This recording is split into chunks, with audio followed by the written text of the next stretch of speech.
ওমর ফারুক বলে, রাখাল তাহলে তুমি তওবা পড়ো, আমি তওবা পড়তেছি। এবার রাখাল হযরত ওমরকে তওবা পড়াচ্ছেন। সকলে আমার সঙ্গে পড়েন, আস্তাগফিরুল্লাহ আস্তাগফিরুল্লাহ লা হাওলা ওয়ালা কুওয়াতা ইল্লা বিল্লাহিল আলিয়্যিল আযীম। ওমর ফারুক তওবা করার পরে বলতেছে, ও রাখাল ভাই, আল্লাহর রাস্তে উটের এক পেয়ালা দুধ দাও, যেই দুধটা পান করে ক্ষুধা তৃষ্ণা নিবারণ করতে চাই।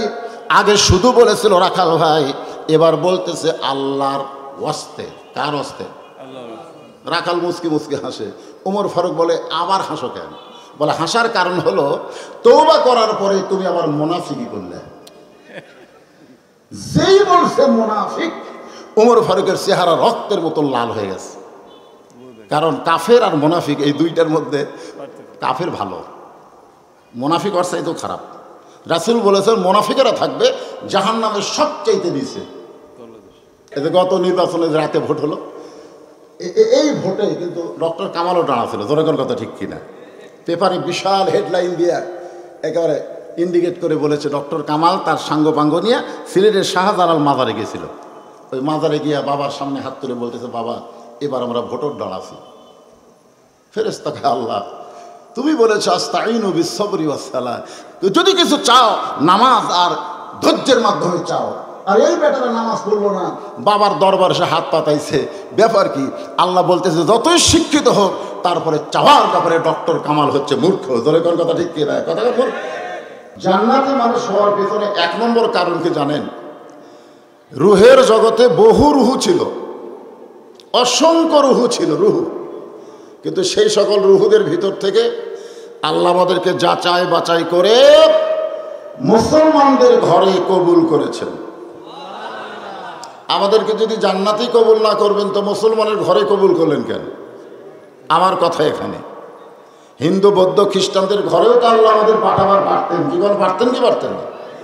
তো ওই সকল ঘরে না পাঠায়া সরাসরি মুসলমানের ঘরে আল্লাহ আমাদেরকে মুসলমান হিসাবে জন্ম নেওয়ার তৌফিক দিয়েছেন। খুশি না বেজার? আমরা যে জান্নাতি মানুষ তার দ্বিতীয় কারণ হলো আল্লাহ আমাদেরকে বিশ্ব নবী, যেরকম কি নবী? এই বিশ্ব নবী এক মাহফিলে আমি বলছিলাম টাঙ্গাইলে, ইতিমধ্যে এক লোক দাঁড়িয়ে বলতেছে, হুজুর বিশ্বকবি আর বিশ্ব নবী এই দুটাতে এক হয়ে গেল। আমাদের একজন বিশ্বকবি আছে না নাই? যেরকম আছে না নাই? আমাদের নবী বিশ্বনবী, কবিও বিশ্বকবি, এক হয়ে গেল। হলো হলো শব্দ এক হলো না? বিশ্ব নবী আর বিশ্ব কবি। কিন্তু শোনেন আমি কথাটা বলি, বিশ্ব কবি কি গোটা বিশ্বের সব মানুষ তাকে চেনে? এই ভারত আর বাংলাদেশের কিছু মানুষ, সবাই ছিলেন না, যারা শিক্ষিত মানুষ তারা জানে রবীন্দ্রনাথ ঠাকুর হলো বিশ্বকবি। আর আমাদের নবীকে শুধু ভারত বাংলাদেশ না, গোটা পৃথিবীর সব জায়গায় নবীর পরিচিতি আছে না নাই? জোরে করে আছে না নাই? কিছুদিন পর একটা খেলা হবে, নাম হবে বিশ্বকাপ খেলা। কি কাপ? বিশ্বকাপ, ফুটবল খেলা। বিশ্ব শব্দ কিন্তু আছে, বিশ্বকাপ, বিশ্বকবি, বিশ্ব নবী। আমাদের নবী শুধু বিশ্বের সাথে সম্পর্কিত নয়, আমাদের নবী হলেন দুই জাহানের শ্রেষ্ঠ নবী, রহমাতুল্লিল আলামিন। চিন্তা করে দেখেন, আমরা সেই নবীর উম্মত। সেই নবীর কি উম্মত? আমাদের নবীর পাওয়ার কি? নিদানে আখেরাতে তরাইতে পলসে রাতে কান্ডারি হইয়া নবী পার করিবেন সেই তরণী। সেই বিচারের হাইকোর্টেতে তিনি আমায় করবেন পার, আমি পাপী রাসূল জাবিনদার। আল্লাহ যখন হাকিম হয়ে আমাদেরকে আসামি বানায় বিচার শুরু করবেন, ওই সময় আমাদের নবী আমাদেরকে সুপারিশ করে জান্নাতে নিয়ে যাবেন। এই হিসাবে তো দেখা যায় আমরা জান্নাতি। খুশি না বেজা? একে তো মুসলমানের ঘরে জন্ম নিলাম, দ্বিতীয়ত বিশ্বনবীর উম্মত হলাম, তৃতীয়ত আপনারা যে কোরআনের তাফসীর শুনতে এসেছেন, এই দেখেন দেখছেন দেখছেন? হ্যাঁ, বাংলাদেশে প্রতিদিন কোরআনের তাফসির হয়। এক এক বক্তা এক এক ঢঙ্গের তাফসির করে। শ্রোতারা শুনে যাওয়ার সময় বলল, আজকে ওয়াজ সারছে রে। আসলে আল্লাহ একটা আমলের ব্যাপারে বলেছেন, সামিনা ওয়া তাআনা, শুনতে হবে আমল করার নিয়তে। আজকে আপনাদের পানিয়ালে মাহফিল হচ্ছে। গত রাত্রে গতকাল এই যে গেল আর কি, ফজরে যত মুসল্লি হয়েছে, আজকে যদি তার চাইতে 20 জন মুসল্লি বাড়ে, তাহলে আপনারা বলবেন ওয়াজ দেখা যাচ্ছে, পারে ওয়াজ দেখা যাচ্ছে। গতকাল যা ছিল তার চাইতে 20 জন বেশি হয়েছে।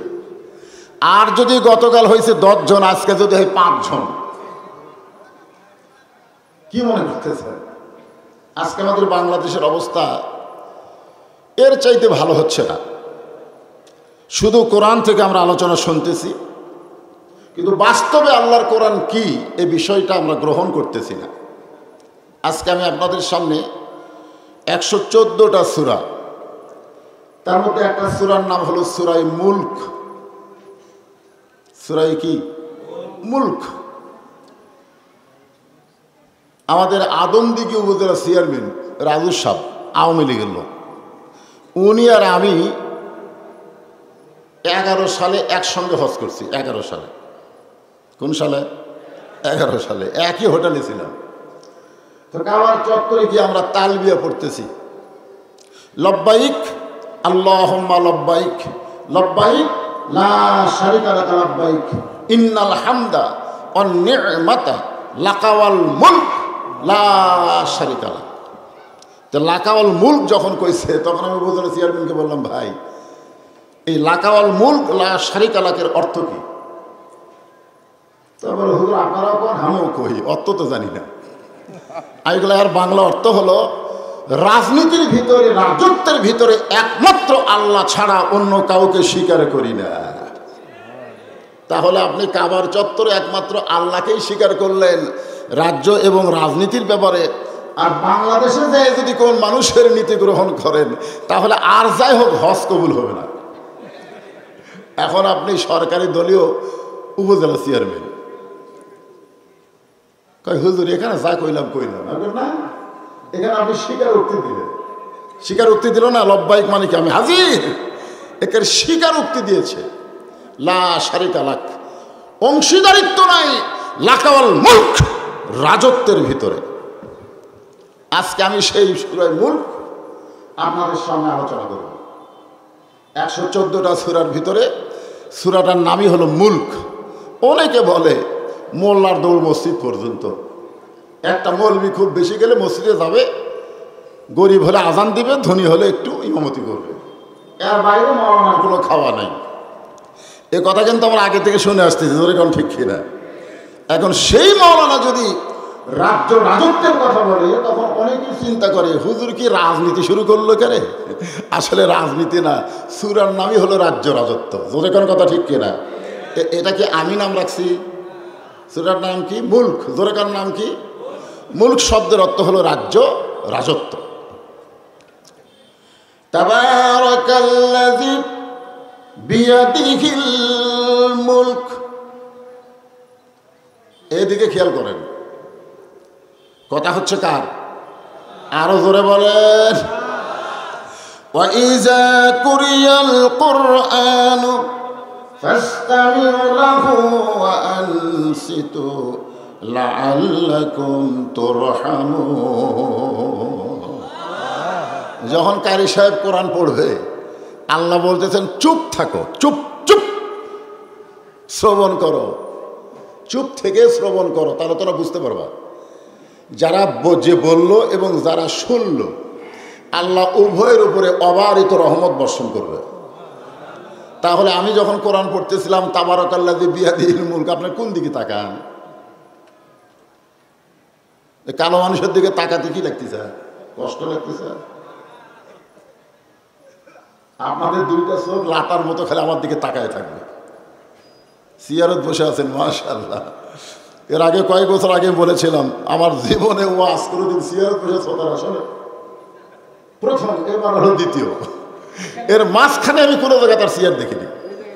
এইখানে খালি এখানে একটা নাম করলেন আপনারা, মিডিয়ারা ফলাও করে প্রচার করবে সিয়ারের ওয়াজ, কথাটা বুঝলেন না? ফাইন করে সিয়ারে নামাজ চলবি না, কিন্তু ওয়াজ শোনা চলবি।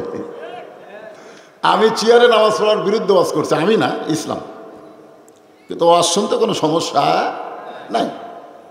আমরা বাইরের মাটিতে যখন মাহফিল করি তখন এই চেয়ারে বসি, শ্রোতারা শোনে।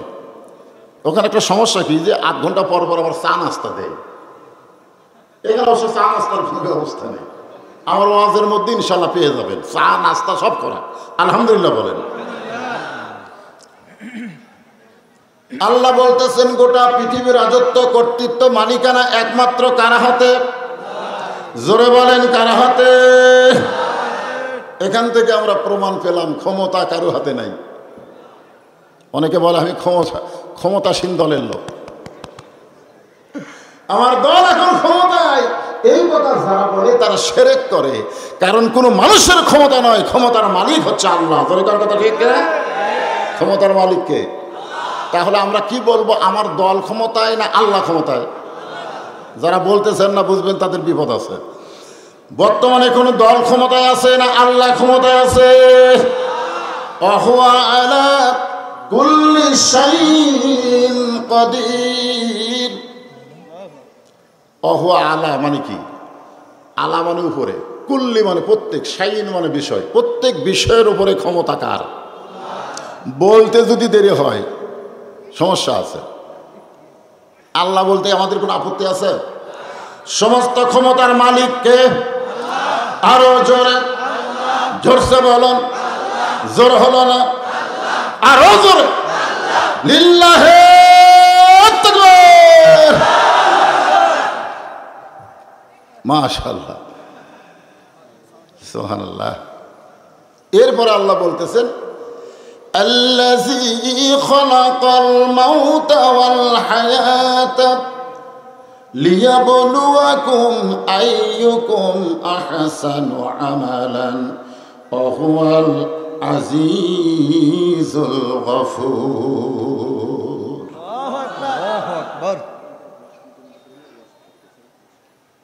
আল্লাজি মানে যিনি, ওই যে অহলা কুল্লি শাহিদ বললেন, ওই তিনি, যিনি মানে তিনি। তিনি কে? খলাকাল মাউতা ওয়াল হায়াতা। আবার কি এটা? আচ্ছা, এটা তো ভালো জিনিস, এই জিনিসটা আসলে ভালো। হ্যাঁ, কারণ এইটা করে নিলে আর কমিটির ভিতরে কোনো উসখুস থাকবে না, তাই না? এটা আমি পরশুদিন ওয়াজ করছিলাম আপনাদের কি পাশে, কি খোলা গেছে ওইখানে আমি বলেছিলাম ভাই এই গামছা রুমালের কামটা আপনারা করে দেন, টানা আওয়াজ হবে। হয়নি? যেরকম হয়েছে কি হয়নি? হ্যাঁ, তো এ ভালো কথা। তাহলে এই ছেলেগুলো কি রেডি আছে?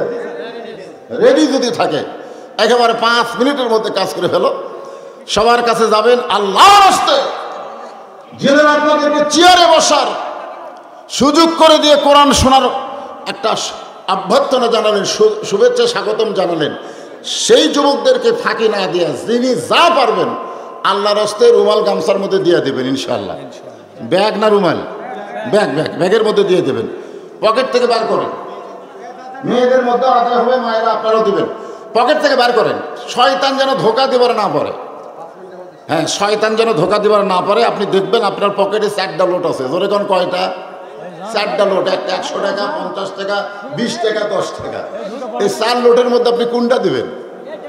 শয়তানের ধোকা হলো যে সবচাইতে ছোট নোটটা দাও, আর আল্লাহর চাহিদা হলো লান তানালুল বিররা হাত্তা তুনফিকু মিম্মা তুহিব্বুন। তুমি যেইটাকে সবচাইতে মহব্বত করো ওইটা আমাকে দাও। তাহলে 4 নোটের মধ্যে কোনটা মহব্বত করেন? 10 টাকা না 100 টাকা? কথা কন, 10 না 100? এখন আপনাদের বিবেকের উপর ছেড়ে দিলাম। এখন যেটা ব্যাগের মধ্যে দিবেন এটা জান্নাতের ব্যাংকে থাকবে, আর যেটা পকেটে রাখছেন এইটা হয়তো আপনি বাংলাদেশের ব্যাংকে জমা রাখতে পারেন। তো আমাদের কাছে বাংলাদেশের ব্যাংকের দাম বেশি না জান্নাতের ব্যাংকের দাম বেশি? এই জন্য সবাই পকেট থেকে বের করে বড় বড় নোটগুলো দিয়ে দেন। সুযোগ পায় খেলে 10 টাকা মারেন না। হ্যাঁ, আমার মায়েরা যারা আছেন আপনাদের মধ্যে মহিলারা আদায় করবে, দিয়ে দেন জিকির করেন আর দিয়ে দেন লা ইলাহা ইল্লাল্লাহ লা ইলাহা ইল্লাল্লাহ। দেন, ব্যাগ খালি যেন না যায়, কিঞ্চিত হলেও দিবেন, ব্যাগকে খালি ফিরাই দিবেন না। আপনাদের কাছে টাকা নাই, দিয়ে দেন, খালি দিয়েন না। মসজিদের সামনে যখন দান বাক্স দেওয়া হয় তখন অনেকে কি করে জানি, টাকা তো দেয় না, এই বাম হাতে মারে খায়, চুঁচু করে 4-5 মুসল্লি পার হয়ে যায়। তো ফেরেশতাকে আল্লাহ তোমার ঘরে দান করার ব্যাপারে কেউ 10 টাকা কেউ 5 টাকা দেয়, কিন্তু এই ব্যাটা ঠেলা মারলো কেন?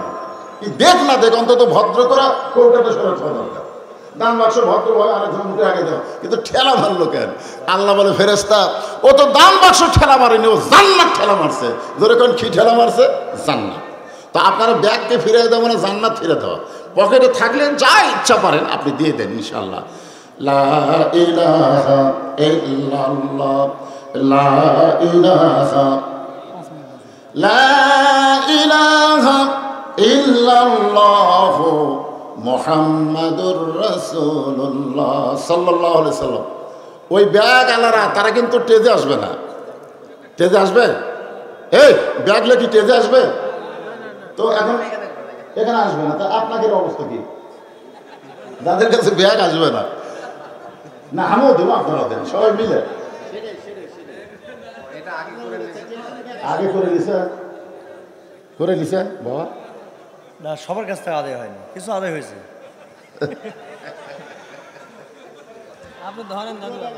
তবে যে ডানে না উপরে ব্যাগত দেওয়ার জন্য, উপরে ধোসা পাকড় ব্যাগত দেওয়ার জন্য মোহতারাম এই আশেপাশে এগুলো হয়েছে, পিছনে কিছু লোকজন আছে যাদের হয়নি। দেখছেন এই মিডিয়ালে অনেকে আবার আপত্তি করে, হুজুরে ঢপ দেখা দাঁড়িয়ে 1 গায়ে 2 টাকা মারছে, 1 গায়ে 2 টাকা। এই মিডিয়ার হাতিছে আমরা দোয়া করি আল্লাহ মিডিয়াগুলোকে ইসলামের জন্য, ইসলামের প্রচারের জন্য এবং নিজেদেরকে আমল করার জন্য কবুল করুক। সকলে বলে আমিন, জোরে বলে আল্লাহুম্মা আমিন। আগে মানুষ মিডিয়ার মধ্যে গান শুনতো, আর এখনো ওয়াজ শোনে, ঠিক না? এমন কোনো লোক নাই যে আমার সঙ্গে দেখা হয়নি, দেখা করে বলছে আপনার 20টা ওয়াজ আমি শুনছি, কিন্তু আপনাকে সরাসরি দেখিনি। তারপরে আমি আসার আগে আমার ওয়াজগুলো মিডিয়ার মাধ্যমে অনেকেই দেখেছে। দেখেন না আপনারা? দেখেন না? হ্যাঁ। এখন আসেন, আল্লাহ বলতেছেন মৃত্যু এবং হায়াতকে আমি আল্লাহ সৃষ্টি করেছি তোমাদের পরীক্ষার জন্যে। লিয়াবলুয়াকুম মানে তোমাদেরকে পরীক্ষা করার জন্যে মৃত্যু আর হায়াতকে সৃষ্টি করেছি। আল্লাহকে মৃত্যুর কথা বললেন এই কারণেই, কারণ দুনিয়াতে আমরা এসেছি থাকার জন্যে না যাওয়ার জন্যে। কথা কয় না? আপনারা কি থাকার জন্য আসছেন না যাওয়ার জন্যে? যাওয়ার জন্য এসেছি আমরা, বুঝলেন না? এখানে কেউ তো থাকতে পারবো না, যতই চেষ্টা করেন থাকার কোনো সুযোগ নাই। এর জন্য এন্দ্র কিশোর একটা গান গাইছে, এন্দ্র কিশোর। লোকটা অবশ্য খ্রিস্টান, কিন্তু গানটা ভালো। চলতে পথে 2 দিন থামিলাম, যাবার কালে একজন আরো দেখা না পাইলাম। সবাই বলেন চলতে পথে 2 দিন থামিলাম, যাবার কালে একজন আরো দেখা না পাইলাম। ও আমার সাদের মালা যায় রে ছিঁড়ে, রইব না আর বেশি দিন তোদের মাঝারে। এখান থেকে প্রমাণ হলো আসলে যাওয়া লাগবে, দরকার আসলে। সেই জন্য আল্লাহকে মৃত্যুর কথা বললেন, তারপরে জীবনের কথা বললেন। মৃত্যুর হায়াতকে আল্লাহ সৃষ্টি করেছেন লিয়াবলুয়াকুম, তোমাদের পরীক্ষা করার জন্যে। পরীক্ষা কোন বিষয় করবে সেই বিষয়টা আল্লাহ এখানে বললেন, আইয়ুকুম আহসানু আমালা। পরীক্ষার বিষয় হলো সুন্দর আমল। ধরে কোন কি আমল? ভালো আমল না। কোরআনের এক জায়গায় আল্লাহ বলেছেন ওয়া আমিলুস সলিহাহ, নেক আমল করো। নেক আমল সব পরিবেশে করা যায়, কিন্তু সুন্দর আমল করতে গেলে সুন্দর একটা পরিবেশ ছাড়া এটা করা সম্ভব না। একটা হলো নেক আমল, ভালো কাজ, আর একটা হলো সুন্দর। সুন্দর বোঝেন আপনারা? সুন্দর, হ্যাঁ। সুন্দর আমল করতে গেলে সুন্দর একটা পরিবেশ লাগবে। ধরে কারণ কি লাগবে? আপনারা বলেন তো, আপনাদের মসজিদ সুন্দর না খারাপ? সুন্দর। সেই মসজিদে যদি জোহরের নামাজ পড়ার জন্য আপনি বাড়ি থেকে অজু করে রওনা দেন, আপনার বাড়ি থেকে মসজিদ যদি 200 গজ দূরে হয়, কয়শো গজ? এই 200 গজের মধ্যে যদি 2টা বেপরদা নারীর সাথে আপনার দেখা হয়, আপনি দেখবার চাননি, তারপরেও আপনার চোখত পড়িছে। মোটরসাইকেল চালাইতে চালাইতে অনেক সময় পোকা চোখত পড়ে না? ওই কি পোকা ফালাবার চাইছে? তাই ইচ্ছা করে পোকা ফালাবার চাইছে, কতক্ষণ হঠাৎ পড়ে গেছে। তো এখন আপনি বেপরদা মেয়ে দেখবার চান নাই, কিন্তু হঠাৎ পড়ে গেছে। আপনি বলেন তো, সুন্দর মসজিদে গিয়ে যখন নিয়ত করলেন ইলা জিহাতিল কাবাতিশ শরীফাত, আল্লাহু আকবার, মুখ আছে কাবার দিকে, চোখ আছে সেজদার দিকে, আর মন খালি বলতেছে রাস্তা কি দেখলাম রে, ঠিক কিনা বল? তাহলে আপনার মসজিদ সুন্দর, আপনার বাড়ি সুন্দর, কিন্তু রাস্তা যদি সুন্দর না হয় আপনি সুন্দর আমল করতে পারবেন না। কারণ যত আমল রয়েছে সবচাইতে সুন্দর আমলের নাম হলো নামাজ। ধরে কোন কথা, ঠিক কিনা? অন্য কোনো আমল মানুষকে পরিবর্তন করতে পারে না, কিন্তু নামাজ পারবে। আল্লাহ বলেছেন ইন্নাস সালাতা তানহা আনিল ফাহশাই ওয়াল মুনকার, নিশ্চয় নামাজই পারে মানুষকে যাবতীয় খারাপি থেকে বাঁচাই দিতে। এই জন্য আল্লাহ বলেছেন আল্লাযীনা ইম্মাক্কান্নাহুম ফিল আরদ, জমিনের মধ্যে যখন কাউকে ক্ষমতা দেওয়া হবে, মূল ক্ষমতার মালিককে আল্লাহ। কিন্তু কাউকে যদি ক্ষমতা দেওয়া হয়, তার 1 নম্বর কাজ কি? পদ্মা সেতু নির্মাণ করা। এই 1 নম্বর কাজ কি? মাদক মুক্ত সমাজ করা। 1 নম্বর কাজ কি? বাল্য বিয়া বন্ধ করা। আজকে আমাদের বাংলাদেশে অনেক নেতারা মঞ্চে এসে বলে 1 নম্বর কাজ হলো মাদক মুক্ত সমাজ, বাল্য বিয়া বন্ধ করা। এগুলো একটাও 1 নম্বর কাজ না। আমাদের সরকারের ম্যান্ডেট ছিল পদ্মা সেতু নির্মাণ করা, এটাও কিন্তু 1 নম্বর কাজ না। 1 নম্বর কাজ হলো আকামুস সালাত, নামাজ কায়েম করা। যখন ঠিক। এখন সেই সুন্দর নামাজটা আপনার জন্য কি হয়ে গেল? অসুন্দর হয়ে গেল, রাস্তায় 2টা বেপরদা মেয়ে থাকার কারণে। এখন আপনার বলেন, যে 2টা মেয়ে রাস্তায় বেপরদা হয়ে ঘুরতেছে, ওইগুলোকে সাইজ করার জন্য আল্লাহর কোরআনের আইন আছে না নাই? এখন আছে না নাই? সে আইনটা কোথায়? আজকে নারীরা পোশাকের স্বাধীনতা চাচ্ছে। আজকে ঢাকা ভার্সিটি সবচাইতে দামি শিক্ষালয়, সেখানে মেয়েরা বগল কাটা অন্যা গায়ে দিয়ে বলতেছে পোশাকের স্বাধীনতা চাই। সাংবাদিক প্রশ্ন করতেছে, এরকম পোশাক তো মেয়েরা পরে না। আমাদের দাদি নানিরা পরছিল না? দাদি নানিরা পরছে। ও এখন ভার্সিটি থেকে সেই বগল কাটা একটা ওড়না দিয়ে পোশাকের স্বাধীনতা চাচ্ছে। যেখানে আল্লাহ আইন করেছেন অকরনা ফি বুয়ুতিকুন্না ওয়ালা তাবাররাজনা তাবাররুজাল জাহিলিয়াতিল উলা। রে মেয়েরা, তোমরা কোথায় থাকো? ঘরের ভিতরে। যখন বুয়ুতিকুন্না, ঘরের ভিতরে থাকো। যদি ঘর থেকে বাইরে যেতে চাও, তাহলে ঘরের পরিবেশ নিয়ে, হিজাব নিয়ে, পর্দা নিয়ে তোমরা রাস্তায় বের হও। রাস্তায় যদি মেয়েরা পর্দা নিয়ে বের হতো, তাহলে ওই মুসল্লির কি চোখত পড়তো? যদিও পড়তো, মনের মধ্যে ঢুকতো না। কার মতো মনে হতো? মানে কালো একটা বোরকা পরছে, কালো চশমা, কালো মোজা, কালো জুতা, দেখে মনে হতো এটা মানুষ না, এটা হলো পেতনি। আর পেতনি কোনোদিন মনের মধ্যে ঢোকে না। মনের মধ্যে ঢুকতে গেলে হুড়পুরি হওয়া লাগে। কথা কান, যত খুল্লা হবে ততই মনের মধ্যে ঢুকবে।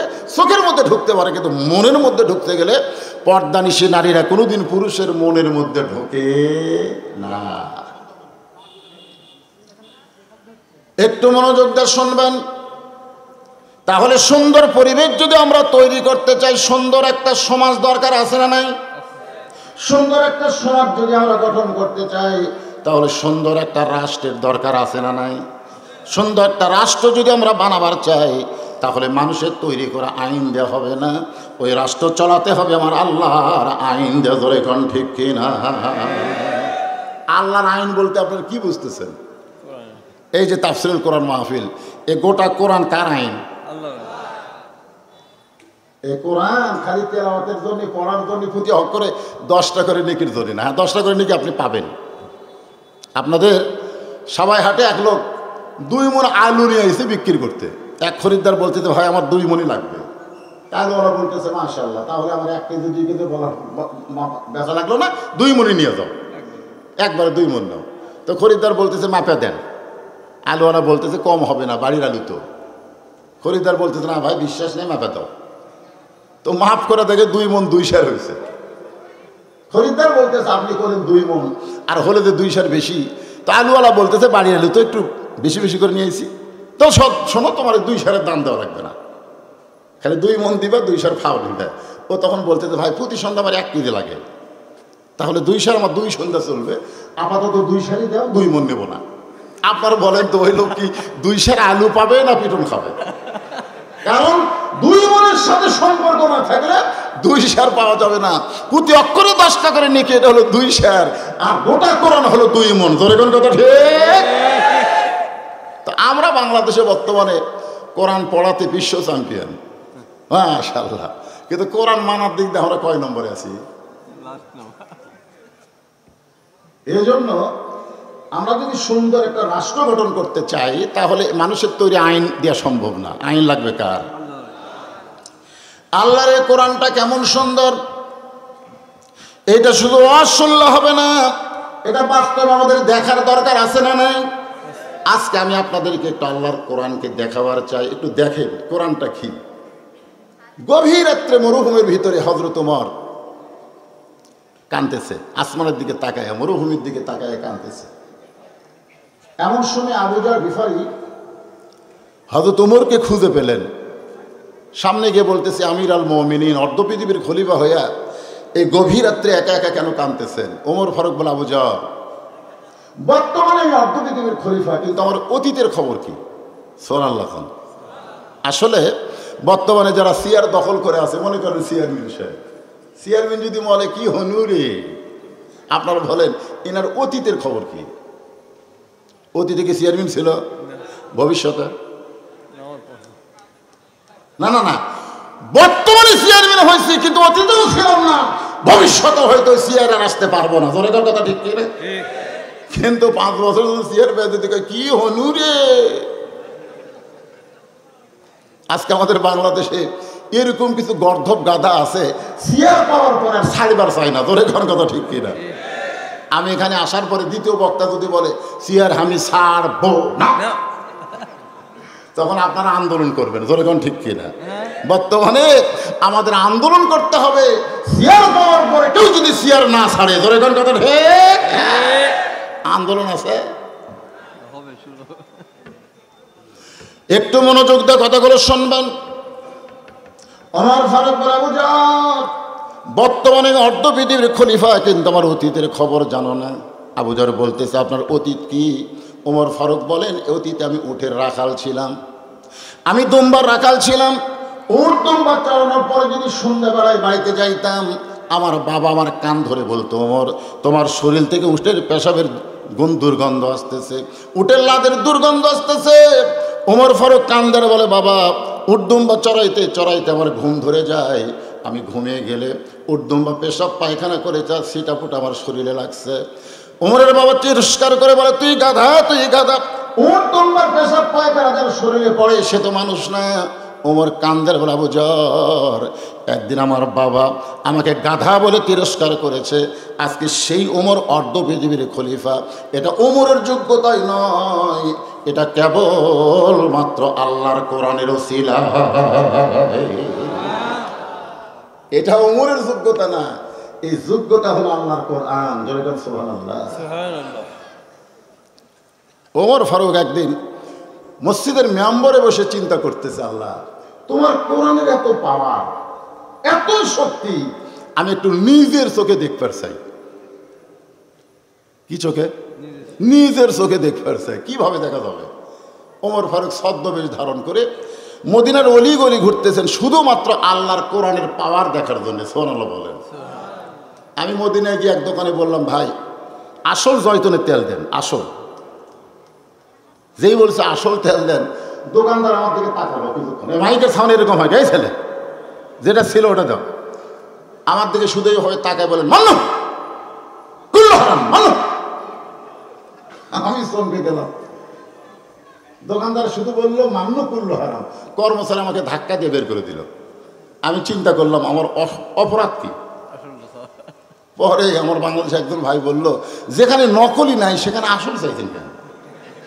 যখন আপনি বলছেন আসল তেল দেন, তখন দোকানদার মনে করছে আপনি ভেজাল দেশের লোক, কারণ ভেজাল দেশের লোক না হলে তো আসল হবে না। চিন্তা করছেন, মদিনা চল আল্লাহর কোরআন দিয়ে আসল আইন যেখানে ভেজাল খুঁজে পাওয়া যায় না, আর বাংলাদেশে ভেজাল আইন থাকার কারণে আমরা আসলই খুঁজে পাই না। ধরে কোন কথা ঠিক কি না? আসলই তো কোরআনের পাওয়ার আছে। ওমর ফারুক মদিনার অলি গলি ঘুরতে গিয়ে হঠাৎ হযরত ওমর দেখতে পায় দুই পাহাড়ের মাঝখানে বিস্তীর্ণ মরুভূমি। ওই মরুভূমির মধ্যে একজন রাখাল উট আর দুম্বা চড়ায়। ওমর ফারুক আল্লাহর কোরআনকে দেখার জন্য রাখালকে সালাম দিলেন, আসসালামু আলাইকুম রাখাল ভাই, আমার পেটে ক্ষুধা লাগছে, আমি উটের এক পেয়ালা দুধ চাই। রাখাল মুচকি মুচকি হাসে। ওমর ফারুক বলে, রাখাল হাসতে তো দেন। বলে, হাসার কারণ হলো তুমি আমাকে সালাম দিয়েছো, উটের দুধ চাইছো, আমি সালামের উত্তর দিব না, উটের দুধও দিব না। ওমর ফারুক বলে, আমার অপরাধ কি? রাখাল বলতেছে, তোমার অপরাধ হলো তোমার পরিচয় দাও, পরিচয় দাও। ওমর ফারুক চিন্তায় পড়ে গেলেন। আল্লাহর কোরআনকে দেখার জন্য ছদ্মবেশ ধারণ করেছে, এখন যদি আমার পরিচয় দেই তাহলে গুমর তো ফাঁস হয়ে যাবে। আল্লাহর কোরআন বলে, ওমর, রাখাল যখন তোমার পরিচয় চাইছে, তুমি আসল পরিচয় দাও। তোমার আসল পরিচয় হলো মিল্লাত আবিকুম ইব্রাহিম হুয়া সাম্মাকুমুল মুসলিমিন। তোমার জাতির পিতা ইব্রাহিম তোমার নাম রেখেছে মুসলমান, এটাই হলো তোমার পরিচয়। তাহলে আমাদের আসল পরিচয় কি? জোরে কর, সবাই বলেন, আমাদের আসল পরিচয় কি? আরো জোরে, জোরসে বলুন, জোর হলো না? এখানে ফেরেশতা আছে না নাই? ওরা কিন্তু খালি শুনতেছে। আল্লাহ লাফাস খেয়ে ফেরেশতাকে, আল্লাহ এই যে মুসলমান মুসলমান জিকির করতেছে, ওই মাগরিবও পড়েনি, এসব পড়েনি। তোমার রাসূল বলেছে, লা সালাতা লা ঈমানা বাইনাল আবদি ওয়াল কুফরি তারকুস সালাত। বান্দা কাফেরের মধ্যে পৃথক করার জিনিসটা হলো নামাজ। যারা নামাজ পড়ে না এরা মুসলমান কেমনে হয়? তখন ফেরেশতা বলতেছে, আল্লাহ বলতে, সাক্ষী থাক, সাক্ষী থাক, যারা মুসলমান মুসলমান জিকির করতেছে ফজর থেকে বাকি জীবনে একটা ওয়াক্ত নামাজ যদি বাদ না দেয়, আমি আল্লাহ তাদের মুসলমান হিসাবে কবুল করে নিলাম। এখন কারা কারা মাগরিবে সব পড়েননি, আপনারা নিজের বিবেককে প্রশ্ন করেন। যারা পড়েননি না, যদি না পড়ে থাকে আর ফজরের আগে যদি পড়েন, ভাই দুনিয়ার সমস্ত মন্দিরে আপনার জানাজায় শামিল হলেও আপনি জান্নাতে যাবার পারবেন না। আর ঈশার নামাজ পড়ে যদি ফজরের আগে মারা যান, একটা মানুষ আপনার জানাজা না করলো, ওই নামাজের উসিলায় আল্লাহ আপনাকে জান্নাত দিয়ে দিবে। ওমর ফারুক বললেন, রাখাল, আমার পরিচয় যখন জানতে চাচ্ছ, আমার পরিচয় হলো আমি একজন মুসলমান। রাখাল মুস্কি মুস্কি হাসে। ওমর ফারুক বলে, আবার হাসো কেন? বলে, হাসার কারণ হলো আসল না নকল? আপনি যে মুসলমান দাবি করলেন, এটা আসল না নকল? ওমর ফারুক বলে, রাখাল, মুসলমান তো মুসলমানই, এর মধ্যে আসল নকল কি? রাখাল বলতেছে, আসল মুসলমান যারা হবে তারা চাওয়ার ব্যাপারে সতর্ক থাকবে। আসল মুসলমান দরকার হলে ফাঁসির মঞ্চে যাবে, কিন্তু রাষ্ট্রপতির কাছে বাঁচার দরখাস্ত লিখবে না। দরকার কথা ঠিক না? আসল মুসলমান কিন্তু এই চাওয়ার ব্যাপারে সতর্ক। আসল মুসলমান বোঝেন আপনারা? আজকে আমাদের বাংলাদেশে কিন্তু ভেজাল মুসলমান। আমার দয়াল বাবার দরবারেতে কেউ ফিরে না। আচ্ছা, আপনার বলেন তো, এটা কি তাওহীদ না শিরক? জবান খুলে বলতে হবে, তাওহীদ না শিরক? এই যে দয়াল বাবার, এই বাবার জায়গা খেলে আল্লাহ বসালি, জিকির ঠিক। এভাবে যদি বলতো, আমার দয়ার আল্লাহর দরবারেতে কেউ ফিরে না খালি হাতে, আল্লাহ আল্লাহ আল্লাহ। কেরা আল্লাহ আল্লাহ কইলে কি অসুবিধা আছে? এটা জিকির রে ভাই। এখন খেয়াল করেন, রাখাল বলতে, পথিক, তুমি যদি আসল মুসলমান হও তাহলে তুমি দুধ চাইছো কার কাছে? ওমর ফারুকের চোখ দিয়ে পানি আসতেছে। আল্লাহ, তোমার কোরআনের এতই পাওয়ার, তোমার কোরআন যখন সমাজের মধ্যে চালু থাকবে, ওমর যদি ভুল করে একটা রাখাল পর্যন্ত তার ভুল ধরতে পারবে। আজকে মসজিদের মধ্যে আল্লাহর কোরআন চালু আছে না নাই? যেরকম আছে না নাই? হ্যাঁ, আমি নিজের চোখে দেখছি। ডান পাশে আওয়ামী লীগ, বাম পাশে বিএনপি, মাঝখানে জামাত ইসলাম। আওয়ামী লীগ আর বিএনপি খালি দরজার দিকে তাকাচ্ছে। জামাত ইসলাম বলে, ভাই কি ধরে তাকাও? বলে, নামাজ পড়াবি কে রে? আওয়ামী লীগ বলতেছে আমি জীবনে নামাজ পড়াইনি ভাই, বিএনপি বলতেছে আমার অবস্থা তাই, জামাত বলতেছে মাঝে মধ্যে আমি পড়াই। তখন আওয়ামী লীগ বলতেছে এই তাহলে তুই সামনে যা, এই বিএনপি তুই আকামত দে। ফেরেশতা খায় আল্লাহ কি দেখতেছি, যুদ্ধ অপরাধী ইমাম আছে আর স্বাধীনতা স্থপতি বিএনপিকে ঘোষককে বলতেছে আকামত দে। আল্লাহ বলতেছে এটা আমার ঘর রে, এর মধ্যে কোনো রাজনীতি চলবি না, 3 দল এক কাতার হয়ে নামাজ পড়বি। ধরে কোন কথা ঠিক কিনা? আজও বাংলাদেশে দাওরা বাস টাইটেল বাস ইমাম যদি আসরের 4 রাকাত নামাজে বসে যায়, 4 রাকাতে অটো ভ্যান চালক আল্লাহু আকবার করে লোকমা দেয়। ধরে কোন কথা ঠিক কিনা? 4 রাকাতে 3 রাকাতে যদি ইমাম বসে, ভ্যানওয়ালা বসে থাকবি না, আল্লাহু আকবার লোকমা দিবি। তার মানে এখানে মানুষের স্বৈরাচারী কোনো চলবে না, আইন চলবে কার? আল্লাহ। আসরের ফরজ কয় রাকাত? 3 রাকাতে বসিস করে হুজুর, আল্লাহু আকবার। এখন ইমাম যদি মনে মনে কয় এতদিন 4 রাকাতই পড়াছি, আজকে 3 রাকাতই বসে থাকবো, ওট মো না, মানে স্বৈরাচারী। ধরে কর কি চারি, ওট মো না। আপনার বলেন তো মসজিদের সমস্ত মুসল্লি ভ্যানওয়ালার পক্ষে হবে না হুজুরের পক্ষে হবে? কারণ মসজিদে আইন চলে কার? আল্লাহ। আজকে মসজিদ যেমন আল্লাহর আইন চলতেছে, কারণ বাংলাদেশের সব মুসলমান বিশ্বাস করে মসজিদ আল্লাহর ঘর। যেদিন থেকে বাংলার মুসলমান বলবে শুধু মসজিদ আল্লাহর না, গোটা বাংলাদেশও আল্লাহর, সেদিন থেকে মসজিদের আইন বাংলাদেশে চালু হয়ে যাবে। আপনারা গোটা গ্রামের লোক বলেন না মসজিদ কার? আর বাংলাদেশ আল্লাহ? না না, বাংলাদেশ আল্লাহর হলে চারিদিকে চাই আওয়াজ করা লাগে। আমরা ভক্তার আওয়াজ করে আগে চারিদিকে তাকা। রাস্তাতে মাহফিল হলে একটু টেনশন হয়, যদি পুলিশের গাড়ি আসে, বোঝেন না, চারিদিকে তাকান লাগে। কেন তাকান লাগবে? কেন তাকান লাগবে?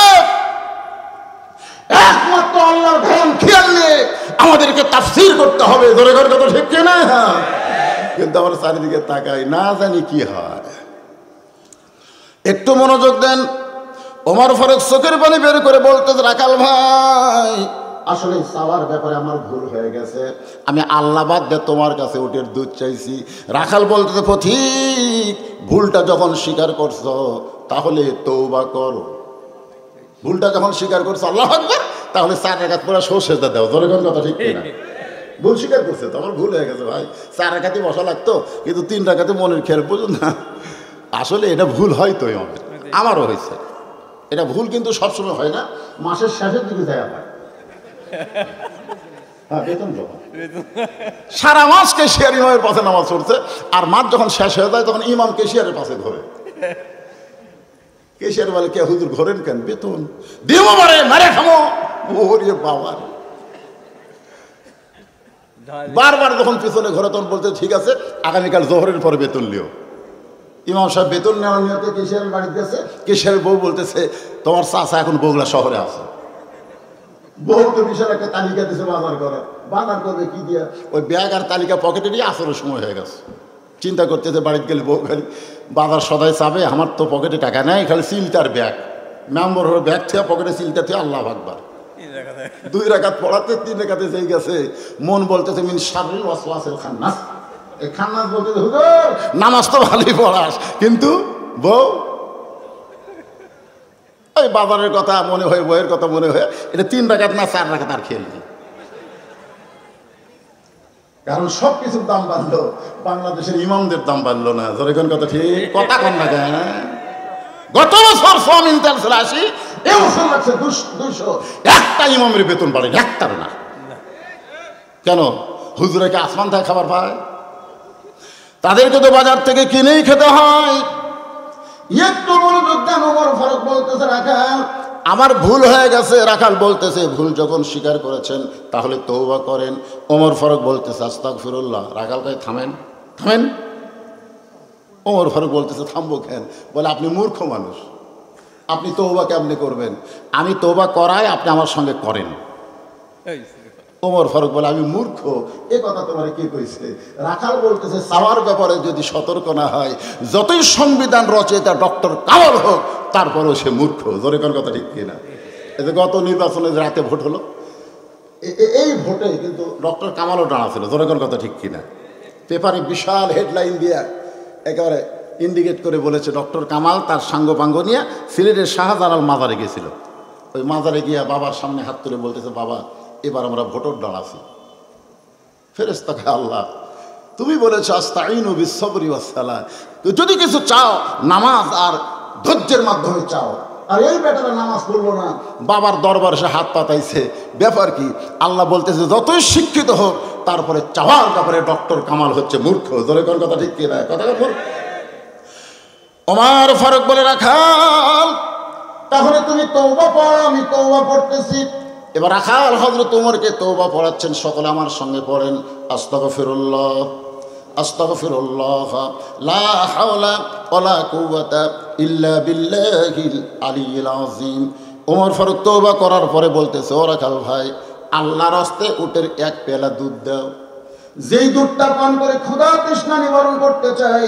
আগে শুধু বলেছিল রাখাল ভাই, এবার বলতেছে আল্লাহর ওয়াস্তে। কার ওয়াস্তে? রাখাল মুচকি মুচকি হাসে। ওমর ফারুক বলে, আবার হাসো কেন?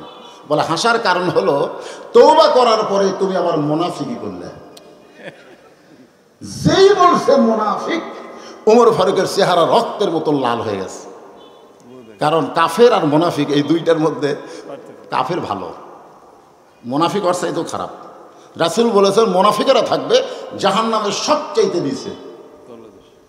কাফেররা জাহান্নামের উপর থেকে পেশাব পায়খানা করবে, আর মুনাফিকেরা নিচে থাকে বলে খাবে। সাহাবীরা বললেন, হুজুর এই বদমাইশ মুনাফিক কারা? আল্লাহ রাসূল বললেন, ইহুদি খ্রিস্টান বৌদ্ধর মধ্যে হিন্দুর মধ্যে কোনো মুনাফিকের আবাদ হবে না, মুনাফিকের আবাদ হবে মুসলমানের ভিতরে। বর্তমানে গোটা পৃথিবীর ভিতরে সবচাইতে বেশি মুনাফিকের আবাদ হচ্ছে বাংলাদেশে। ধরে কত কথা না? এত মুনাফিক আমাদের দেশে ভাই, ফেরেশতার মতন কথা বলবি, আপনি মনে করবেন কি ভালো রে, কিন্তু কাম। ওমর ফারুক চেহারা রক্তের মতো লাল করে বলে, রাখাল তুমি আমার মুনাফিক বলার পিছনে কারণ কি? রাখাল বলতেছেন, লিমা তাকুলু মা লা তাফআলুন। আল্লাহু আকবার। রাখাল কি পড়তেছে? এই রাখাল কি পড়তেছে? কোরআন শরীফ পড়ে ওমর ফারুককে বলতেছে, লিমা তাকুলু মা লা তাফআলুন, তোমার এই মুখের কথার সাথে অন্তরের মিল নেই। ওমর ফারুক বলে, মুখের কথার সাথে অন্তরের মিল নাই কেমনে বুঝলে? রাখাল বলতেছে, তুমি সত্যি করে বলো তো, আমি উটের মালিক। আমি যদি উটের মালিক হইতাম তুমি আমাকে রাখাল বললা কেন? আর যখনই তুমি আমাকে রাখাল বলে সম্বোধন করতেছো, তোমার মন বলতেছে উটের মালিক আমি না। আর আল্লাহর রাস্তে যতই মালিক ছাড়া রাখালের কাছে চাও, রাখাল দিবার পারবে না। আমি অনেক ওয়াজে বলি, যেমন আমি হলাম একটা রাখাল। আজকের মাহফিলের যিনি দ্বিতীয় বক্তা, উনি 3টা ছেলের বাপ। কয় ছেলের বাপ? আর আমি হলাম 3টা মেয়ের বাপ। আমার 2টা ছেলে হওয়ার পরে, 2টা মেয়ে হওয়ার পরে আর একটা মেয়ে, কিন্তু মাঝখানে 15 বছর গ্যাপ। আমি মনে করছিলাম 2 মেয়েই থাক, আর দরকার নেই, কিন্তু বাপ মার চাহিদা একটা ছেলে। আমি এবার ছেলে নেওয়ার জন্য তাক পাইছি, তাকে বাবা দোয়া করেন, আল্লাহ বইয়ের বাচ্চা দিচ্ছে, আল্লাহ একটা পুত্র দেয়। আর আমি তো যত দোয়া আছে মক্কা মদিনা আরাফা মুজদালিফা সব জায়গায়, আল্লাহ আমাকে একটা ছেলে দেওয়া। আল্লাহ তো সেই হুজুরের কাছে কারো বইয়ের পেটে বাচ্চা আসলে যদি বলে, হুজুর দোয়া করবেন আল্লাহ আমাকে একটা পুত্র দেয়, আমি কিন্তু বলি, না ভাই, আমার দোয়াতে আমার বইয়ের দায় হয়নি রে, তোর বইয়েরটা পুত্র হবে না। বলে, হুজুর তাহলে কোন হুজুরের কাছে যাবো? সেই হুজুরের বেটা সওয়াল আছে। আমি তাকে বললাম, কোনো হুজুরের কাছে না, কোনো বাবার কাছে না, কোনো পীরের কাছে না, পাইতে যদি চাও তাহলে কেবলমাত্র যিনি দিবার পারে তারই কাছে চাও, যিনি কে? রাখাল হও তোমারকে বলে, পথিক সত্যি যদি আল্লাহর রাস্তায় উঠে এক পেলা দুধ চাও, তাহলে এখান থেকে মালিকের বাড়ি হলো 10 মাইল দূরে। তুমি মালিকের বাড়ির দরজা গিয়ে বলে, মালিক তোমার রাখাল উট আর দম্বা চড়াই, তুমি মালিক যদি হুকুম দাও তাহলে রাখাল আল্লাহর রাস্তায় উঠে এক পেলা দুধ দেবে। ওমর ফারুক মুচকি হাসিতে বলতেছেন, ওই 10 মাইল দূরে মালিকের বাড়ি যাওয়ার দরকার নাই, বরং তোমাকে 2টা টাকা দিলাম, এই 2টা টাকার বিনিময়ে তুমি উটের এক পেলা দুধ দাও। রাখাল হাও তোমার কাছে এসে বলতেছে, পথিক তুমি হযরত উমরকে চিনো? কাকে বলতেছে? ওমরকে বলতেছে। পথিক, পথিক রাস্তার লোক তো। পথিক, তুমি হযরত ওমরকে চিনো? যদি ওমরকে চিনতে তাহলে এইরকম বেসাইদা কথা তুমি বলতে না। তুমি জানো ওমরের গুপ্ত বাহিনী যদি দূর থেকে দেখবার পায় যে আমি তোমাকে মালিক বাদ দিয়ে উঠে এক পেলা দুধ দিলাম, বিনিময়ে 2টা দিরহাম নিলাম, তাহলে তোমাকেও ধরবে, আমাকেও ধরবে। এই বয়সে তুমি গ্রেফতার হবা? ওমর ফারুক বলে, রাখাল ভাই আসলে তো অত খেয়াল আমি করিনি, চলো পাহাড়ের গুহার মধ্যে যাই। গুহার মধ্যে গিয়ে তোমাকে 2টা দিরহাম দেব, বিনিময়ে তুমি উঠে এক পেলা দুধ দেবে। তোমার মালিকও জানতে পারবে না, ওমরের গুপ্ত বাহিনীও ধরতে পারবে না। রাখাল চিল্লায় বলে, ভণ্ড, তুমি ভণ্ড, তুমি ভণ্ড। ওমর ফারুক বলে, রাখাল আমার মধ্যে ভণ্ডামির কি দেখলে? রাখাল কান্দের বলে, পথিক, যেখানে ওমরের গুপ্ত বাহিনী দেখতে পাবে না, যেখানে আমার মালিক জানতে পারবে না, সেখানে রাখালের আল্লাহ দেখতে পায়।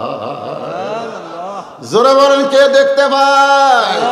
শুধুমাত্র এই বিশ্বাসটা যদি আমাদের কলিজার মধ্যে থাকতো, তাহলে আমরা কোনোদিন দরজা জানলা বন্ধ করে 100টা সিল মারবার পারতাম না। সকালে সে গল্প করতেছে, তুই কয়টা মারছিস? 50টা। আমি বলছি 100টা।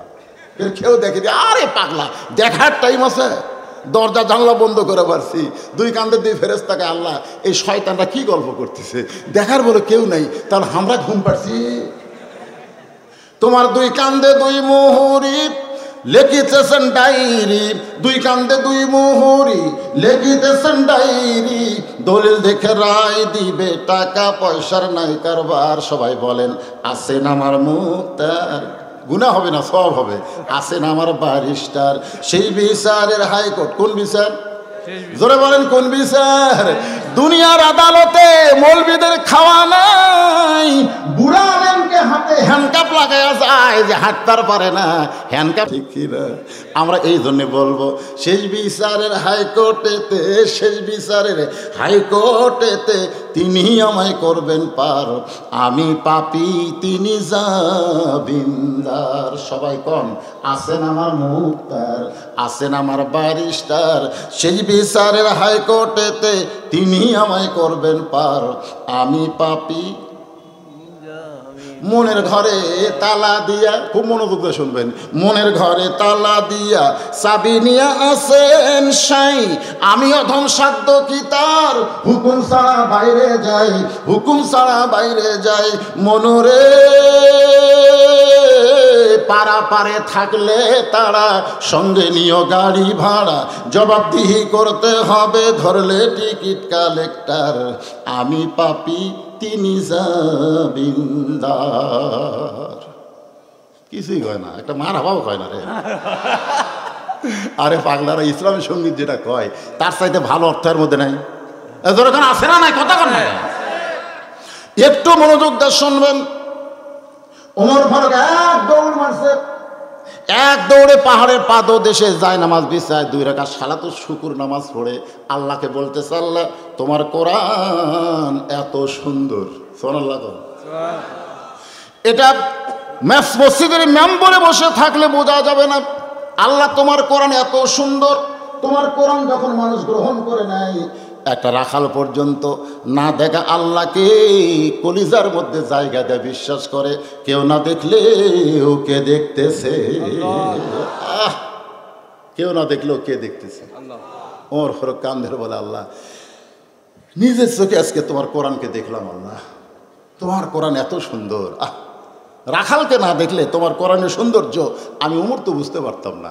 এই বলে হয়তো ওমর যখন আল্লাহর কাছে কাঁদতেছে, রাখাল পিছনে এসে বলে, যতই কান্দো, যতই কান্দো, উটের দুধ দেওয়া যাবে না।